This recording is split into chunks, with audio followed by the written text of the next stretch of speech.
Bom dia, crianças. Para a nossa aula de história de hoje, nós vamos falar sobre a nossa história. Quem foram os primeiros habitantes do Brasil? Na página 58 do livro de vocês, inicia o conteúdo com a música Pindorama. Essa música ela vai retratar o encontro dos portugueses com os primeiros habitantes da nossa terra, Brasil. Quem eram estes primeiros habitantes? Eram os indígenas.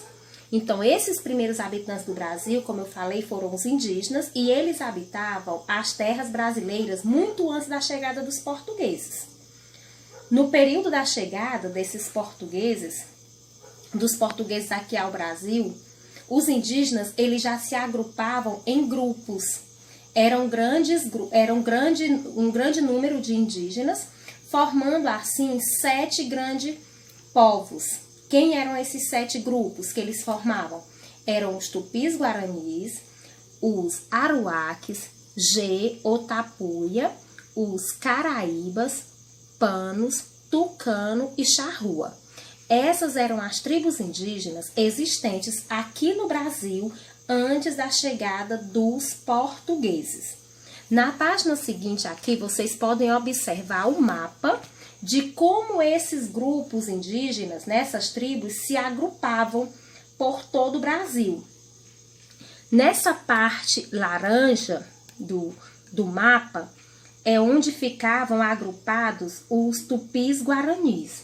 Essa parte amarela eram os Gês. Na parte lilás ficava os aruaques. Nessa parte azul mais escura aqui os caraíbas. Na parte rosa os pano, a tribo conhecida como pano. Na parte azul mais clarinha que vocês observam aqui no sul do mapa do Brasil ficavam os tucanos. Na parte verde, aqui destacada no mapa, ficavam os charruas. E nessa outra parte aqui, que também é verde, só que é mais escuro um pouco, ficava os outros grupos que também tínhamos de indígenas antes da chegada dos portugueses. Nesse período, a gente tinha também as tribos, como eu falei anteriormente. E o que se entende por tribo? A tribo era um grupo de família que fazia parte da aldeia em uma mesma área. Esses grupos, eles falavam a mesma língua e tinham os mesmos costumes e um sentimento de união entre si. Então, se eles se encaixassem nesse grupo aí de falar a mesma língua, de ter os mesmos costumes, eles formavam as tribos, E a maior parte desses povos indígenas, eles viviam da coleta nas florestas. Coleta de quê? De frutos como cacau, maracujá, jabuticaba. Viviam também da agricultura, que era no plantio da mandioca, do milho, da batata doce, da abóbora, do amendoim, além de caçar e de pescar. As caças que eles costumavam mais adquirir, através da caça, era a anta, o tatu e o cervo. Na pesca, os peixes que eles mais costumavam pescar era a traíra, pacu e a piaba. Geralmente, gente, as roças pertenciam a toda a tribo. Então, na tribo, eles trabalhavam em conjunto, ou seja, eles plantavam juntos, colhiam juntos e tudo que eles colhiam eram repartido entre eles igualmente. Então, cada indígena costuma ter seus próprios instrumentos de trabalho, bem como seu arco e sua flecha. Então, no período que eles não estavam na lavoura, na agricultura, eles ocupavam-se do artesanato, como vocês podem observar aqui nesta imagem que eu coloquei para vocês, alguns tipos de artesanatos produzidos por eles, que eram vasos de cerâmicas. Mas além desses, eles produziam também instrumentos musicais, armas como o arco, a flecha. E nas tribos também tinha a divisão do trabalho. Tinha os trabalhos que era referência do homem e tinha os trabalhos referentes à mulher. O homem era responsável pela caça e pesca, pela confecção do arco e flecha, além da canoa que eles utilizavam para ir aos rios fazer a pesca. Eram também responsáveis pela construção da moradia, que eram as ocas, e a proteção da tribo também ficava por parte dos homens. Já as mulheres eram responsáveis pela atividade agrícola, desde o plantio até a colheita. Além disso, elas eram responsáveis pela coleta de frutos, pela produção de farinha, né? Porque elas tinham que pegar a mandioca, ralar e depois produzir a farinha. Cuidavam das crianças, da confecção de redes e cestos, que é a parte do artesanato, além da preparação da comida. Então, na tribo, era tudo organizado, né? Eles trabalhavam em conjunto, o que um fazia, o outro fazia, e no final das contas era tudo dividido igualmente, mas ao mesmo tempo cada um tinha a sua função. Agora nós vamos continuar falando sobre a contribuição indígena para a formação do povo brasileiro. Os indígenas, eles deram importante contribuição para os costumes e para a formação do povo brasileiro. Muitos costumes nós adquirimos deles, várias palavras e também elementos folclóricos do Brasil, que hoje a gente cultua, é decorrente da cultura indígena. Então, dos indígenas, nós herdamos, além dos alimentos básicos na culinária, instrumentos musicais, nós herdamos também artesanatos e algumas técnicas no plantio.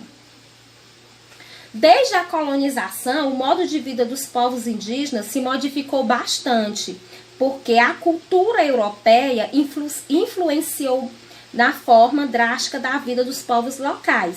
Com o avanço da tecnologia, ou melhor, com o avanço da colonização, os indígenas foram cada vez mais para o interior do país. Como eu falei anteriormente para vocês, o encontro entre os portugueses e os indígenas foi um encontro que não foi nada bem. Por quê? Os indígenas que aqui já viviam com a chegada dos portugueses, eles já tinham um modo de viver, uma cultura diferente dos portugueses. Então, os portugueses queriam implantar a cultura dele nos indígenas. E isso tornou a convivência dos dois grupos, assim dizendo, muito drástica, né? Então, muitos morreram em consequência da escravidão, das guerras empreendidas pelos colonos e também por conta das doenças que os portugueses lhes transmitiam. Os indígenas, crianças, se vocês ainda não têm conhecimento desses fatos, eles não adoeciam. Por quê? Eles eram pessoas que se alimentavam bem, viviam mais basicamente de ervas, né, e de alguns tipos de caças. Então, doenças para eles eles não tinham conhecimento de o que eram doenças. Eles começaram a adquirir doenças a partir do contato com os indígenas, com os europeus, né, com os portugueses, que estes vinham de muitos dias nas embarcações, né, essas embarcações tinham situações muito precárias por conta de comidas que apodreciam, juntava ratos, baratas, estes transmitiam doenças para eles, para os portugueses, e com o contato com os indígenas transmitiam várias doenças para eles, né? Além disso, tinha alguns deles que transmitiam, como por exemplo, sarampo, né, para os indígenas, e outros tipos de doenças também. Então, os indígenas tentavam refugiar-se deles e iam para outros locais, como nós falamos aí mais para o sertão do Brasil, que eram os locais onde tinham menos acesso dos portugueses. Ainda falando sobre as contribuições indígenas, né, como falou lá no slide anterior, nós herdamos dele muito na culinária, em instrumentos musicais, artesanato e técnicas de plantio. Como exemplo aqui na culinária, eu postei para vocês fazendo beiju, porque o beiju nós herdamos dos indígenas. Então, aqui nós temos uma índia preparando o beiju. Na cultura também, que nós herdamos dele, em instrumentos musicais, nós temos aqui a confecção do chocalho, da flauta, né? Que são instrumentos herdados a partir dos indígenas, os instrumentos musicais. No artesanato, nós temos aqui a confecção de chapéus, né? Que a gente também herdou deles. E no plantio, nós temos aqui o plantio da mandioca, que também é uma das grandes contribuições dos indígenas para nós, né? E agora nós vamos ver a relação entre indígenas e portugueses. Então, os indígenas, eles foram bastante enganados, explorados, escravizados e, em muitos casos, massacrados pelos portugueses. Por quê? Porque eles eram tratados como selvagens e os portugueses achavam que eles precisavam ser domesticados. Assim eles falavam, né? Eles achavam que os indígenas eram tidos como animais, porque por serem muito brutos, né? Por não quererem ter esse contato físico com eles. E eles pregavam de que os índios eram como animais e precisavam ser domesticados, que eles não eram tidos como pessoas, como os portugueses. Então,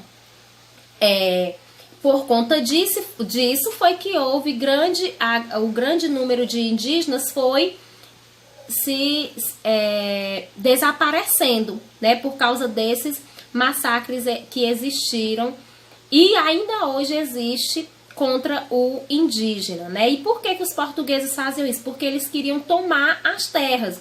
E os indígenas, eles super protegiam a terra, porque para eles a terra era vida. Então, muitos dos portugueses, né, massacravam os indígenas para poder tomar posse da terra. E hoje nós temos, né, uma fundação que preserva as tradições indígenas. O nome dessa fundação é Fundação Nacional do Índio, conhecida como FUNAI. O objetivo dela é preservar o indígena e sua cultura, né? E essa era a aula que eu tinha para falar para vocês sobre a cultura indígena, sobre nossa história.